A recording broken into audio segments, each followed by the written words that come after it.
Welcome back to the Gaming Video Log. My name is Michael, and I'm a gamer.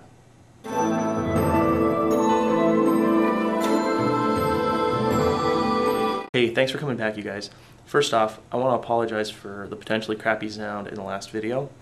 I'm still kind of learning the ins and outs of this, and I kind of screwed up with my video of my little micro-track recorder there. So what we're talking about today is the materials that you need to get started with tabletop role-playing games. You don't need a whole lot. Let me say that to start. You can spend a lot of money, just like anything else in this world. You can spend a lot of money buying books and maps and getting things printed and getting things laminated and buying a whole bunch of dice and all this other stuff. But what I'm going to tell you is that if you're just starting out, you should probably not spend any money at all, okay? If you have been invited into a gaming group by people who already played these games, then you're already ahead of the game, because generally speaking, you know, they're gonna probably let you crib off of some of their books, some of their gaming materials, their books. You could probably use their dice at the game session. You know, nobody is gonna, unless they're, you know, really prudish or really picky, they're not going to deny you the use of some dice. You know, in general, I think it's good etiquette to not force a new player to go out and spend a lot of money on books and things, even if they're not sure they're into the hobby. So cut to the chase. What do I need if I want to play role-playing games? Well, you could go out and start spending money on stuff. You know, $50, $30, $50. You know, that's a good $25, dice, figures, office supplies. But if you're just starting out, the only thing that you really need to worry about, that's it. Spiral-bound notebook and a pencil. That's all.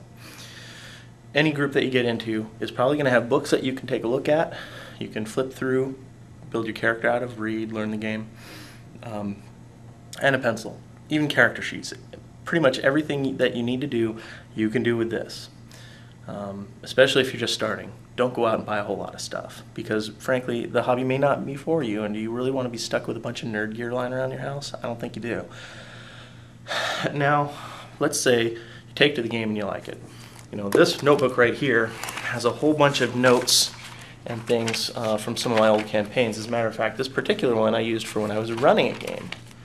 And you know, it fills up with things pretty quick, so maybe you might want a second or a third book. Now I would say, once you outgrow just the notebook, the next thing that you're going to want is going to be your own set of dice, which I have right here.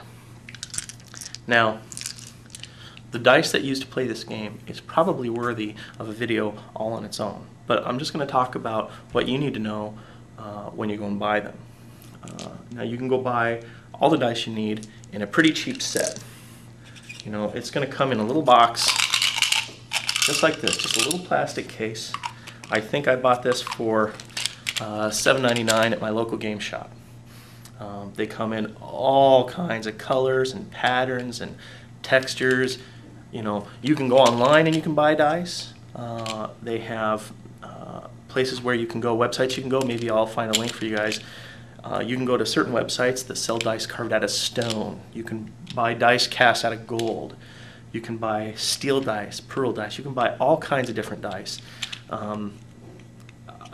Most of the people I've played with do not consider fancy and expensive dice a sign of status. In fact, the one person I know who used a set of stainless steel gaming dice was considered a douchebag. So feel free to go down to your local gaming shop and engage the owner. Those are nice guys in there, and ask them about dice and talk to them about dice. They'll tell you about dice. They'll tell you some of the traditions about dice. They'll tell you some of the superstitions about dice. But all you really need to do is pick out a color you like and buy them, and then take them to your game. So once you get the dice, what do you do with them? Well, different gaming systems and different games use different shaped dice for different purposes. I've got a whole bunch here, right? They're different sizes, and what happens is each dice has a certain number of sides, okay? and when you roll that dice, it is going to generate a random number of a range according to the shape of the dice. Okay? This particular one is a D8.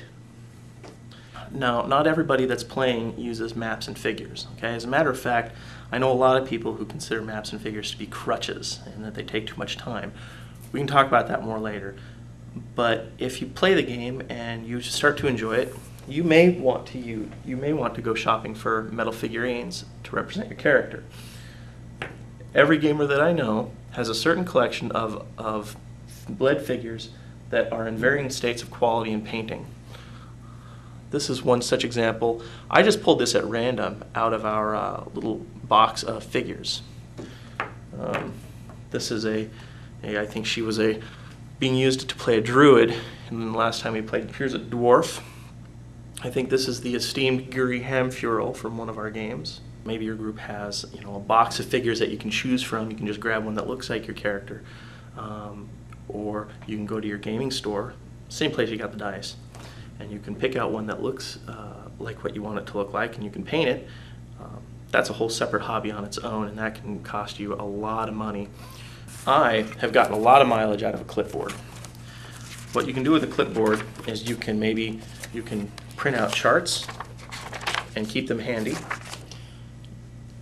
You can keep a tablet of graph paper around so that you can draw little maps or diagrams or things that you might need. And you can keep your character sheet handy. Character sheet and other diagrams and things handy, because there could be a lot of handouts in a given game depending on who's game mastering it and what their style is. This is a metal clipboard that I've had for some time. It's sturdy.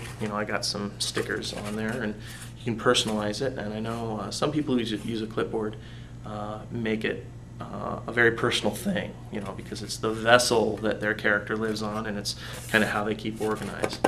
There's a couple different ways you can do that. This is my favorite. You are encouraged to find your own if this is what you're into. If you are just starting out, if you're a new gamer, this probably isn't something you need to worry about. Most people who GM a lot of games, or most people who run these games or invite you to these games, are going to have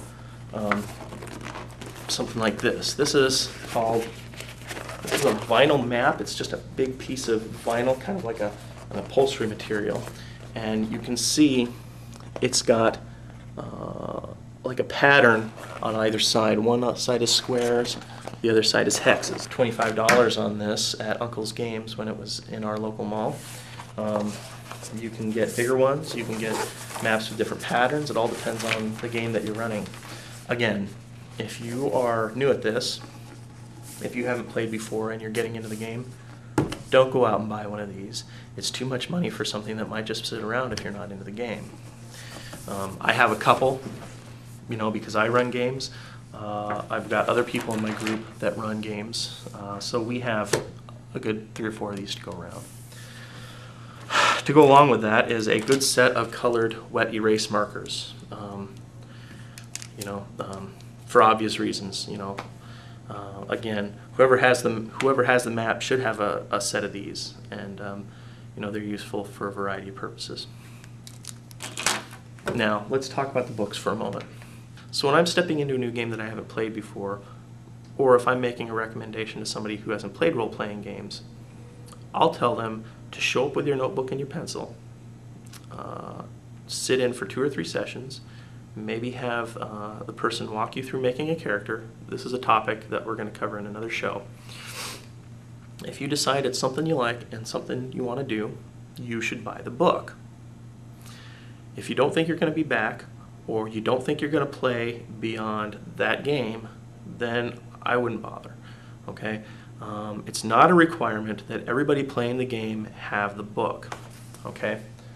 Our group just started this, Pathfinder. We've got 5 people playing in our game. We've got 4 books. And you know what? It works out just fine. And that's good, because this book costs $50. Okay? I probably didn't even have to buy it, but I did because I was curious. Okay? Plus, for me, it's worth owning the book. I like to have a collection of these things. If somebody interrupts your game of Halo and says, would you like to come and play Pathfinder, you're probably not going to want to spend 50 bucks on the book, are you? Yeah, I didn't think so. So generally speaking, you know, the rule of thumb I use is if half the people in the group own the book, you're probably fine, okay?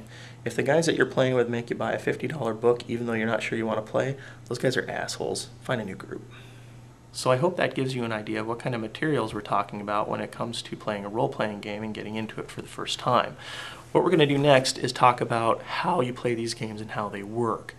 It's not like Monopoly, but it's not that hard. So go ahead and stay tuned in. Until then, my name is Michael, and I'm a gamer.